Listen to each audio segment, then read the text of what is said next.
Essie Perez from La Entrada, Honduras, seemed to die from a panic attack. She collapsed suddenly, foaming at the mouth, and was declared dead 3 hours later. One day after the funeral, her husband and mother were visiting her grave when they heard screaming coming from inside the concrete tomb where she was buried. A cemetery worker also believed that he heard screams coming from the grave, so they called for help and the family broke into the tomb with sledgehammers. The glass window on Essie's coffin was cracked. Her face was scratched and her fingers were bruised, as if she had been trying to escape. Her body was rushed to the hospital still in the coffin, but doctors were unable to revive her. That's so sad. Like, had they done it a couple hours earlier, I bet they could have saved her. But imagine, like, she literally got buried alive and then died. So maybe she just passed out from the panic attack, but why was she... Maybe it was a seizure because she was foaming from the mouth? I don't know. I'm like trying to solve this mystery. Oh, that's sad. I'm gonna say that for all of us. This is scary. Like, she literally tried to claw her way out of there. Woo! That's horrifying. New fear unlocked. In 2010, Polish beekeeper Joseph Guzy suffered a heart attack while tending his hives. An ambulance was called and Guzy was taken to the hospital. His attending physician said he wasn't breathing. He also had no pulse and his body was cool. The doctor pronounced him dead. Guzy was taken to the mortuary. After Guzy's body was placed in a coffin, his widow, Ludmilla, asked the undertaker to remove her husband's watch. When he slid the watch off of her husband's arm, the undertaker told Ludmilla that she wasn't a widow after all. He felt a pulse in Guzy's wrist. As soon as he was returned safely home, Guzy said that he thanked the undertaker by bringing him a pot of honey. Oh, that was a close call. Had that woman not wanted the expensive watch to then pawn off, I'm just guessing, he literally would have been buried alive. Yeah, that woman clearly wanted his watch for a reason, you know. Probably not, you know, as a memento, but to then pawn it off and get money. And then he was like, oh, there's a pulse. Okay. False alarm, everyone. He's actually alive. And she was like, damn it, so close to the insurance money.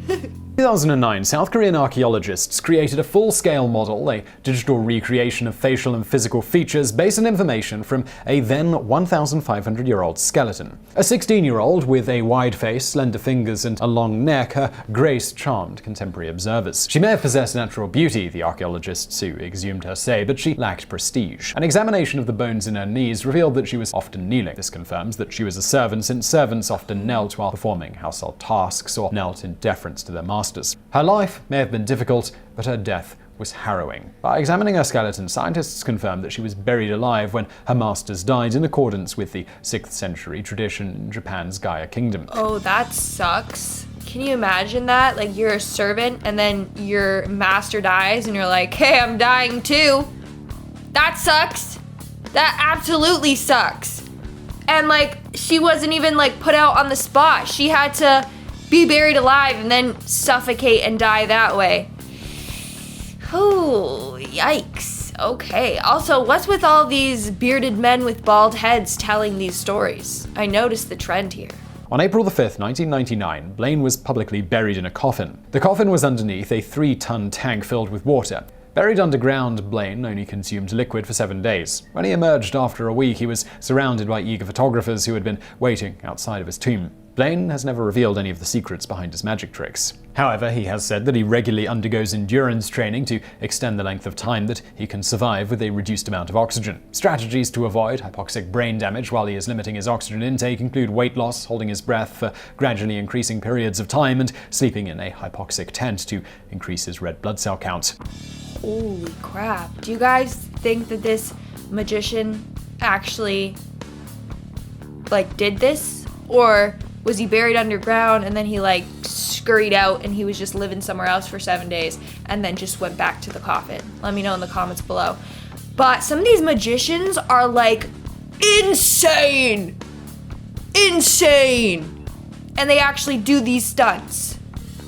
I could never. It's a myth. The Christian Druids St. Oran of the Scottish island of Iona made an offer to his mentor St. Columba when St. Columba was building Iona Abbey in 563 AD. St. Oran offered to let St. Columba bury him alive in order to bless the abbey. St. Oran was buried alive, but his fellow churchmen kindly spared him, eventually digging him out. Afterwards, Oran said that he had had visions of the afterlife, which should have delighted the churchmen. Unfortunately, his visions had included neither heaven nor hell. Because his accounts were unfavorable to the Christian faithful, the churchmen buried St. Oran again.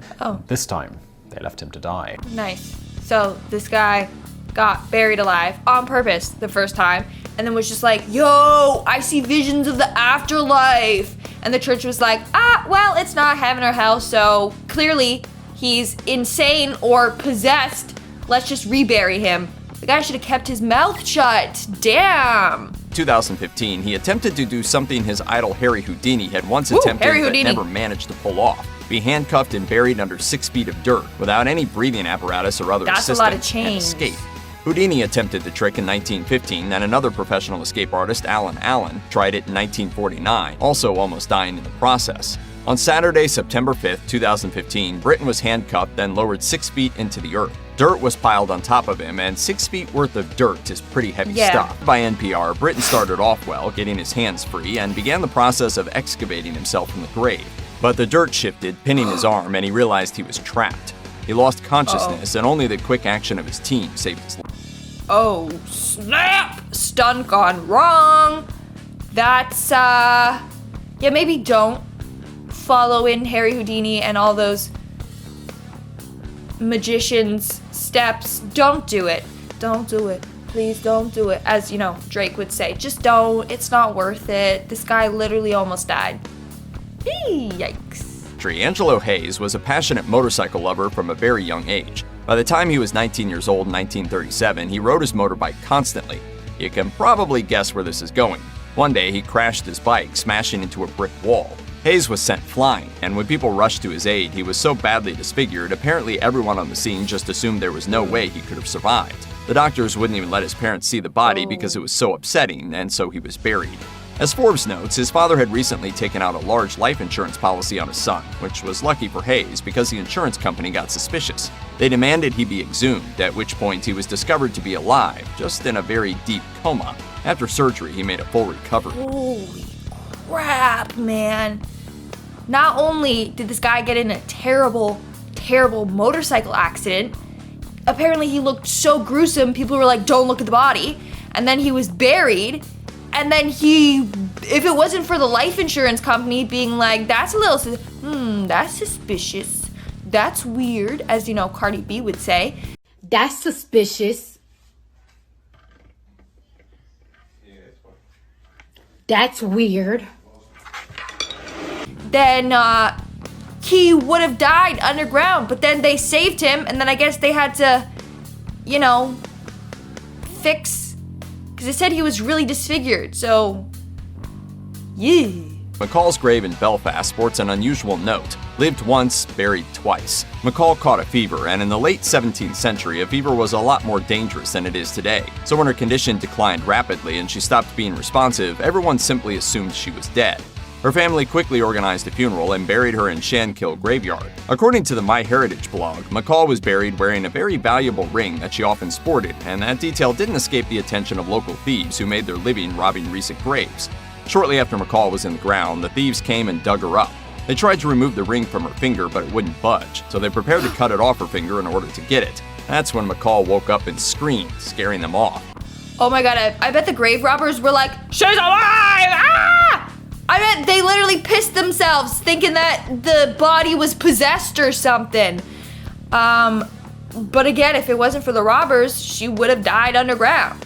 So they tried to cut off her finger and she literally woke up like, ow, that hurts. But nothing else woke her up.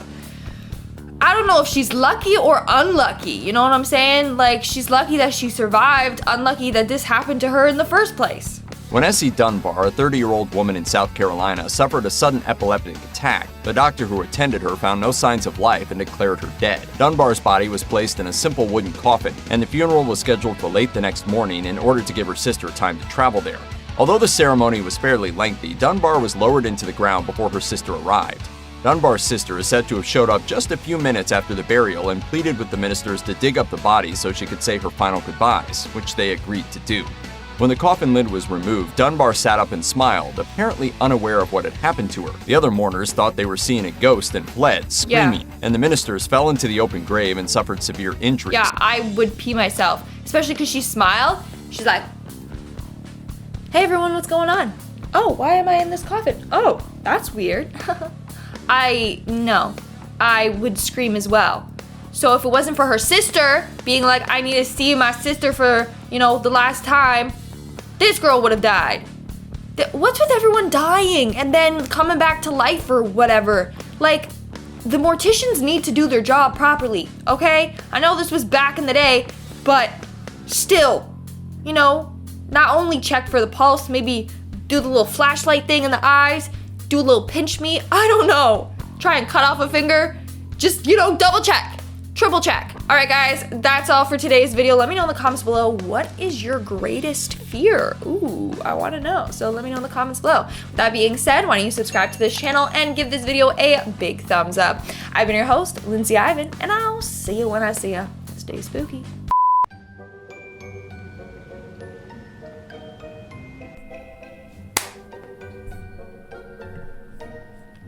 Okay, people who were buried alive. Sorry, I need some caffeine before I get on with this video. It's loading. Sorry. False start, and whoa, that's loud in my ears. Okay, we're taking it from the top. Make it drop. Sorry. I had to sneeze throughout that whole thing, and I was not gonna ruin it. Okay, number 9. I gotta sneeze again.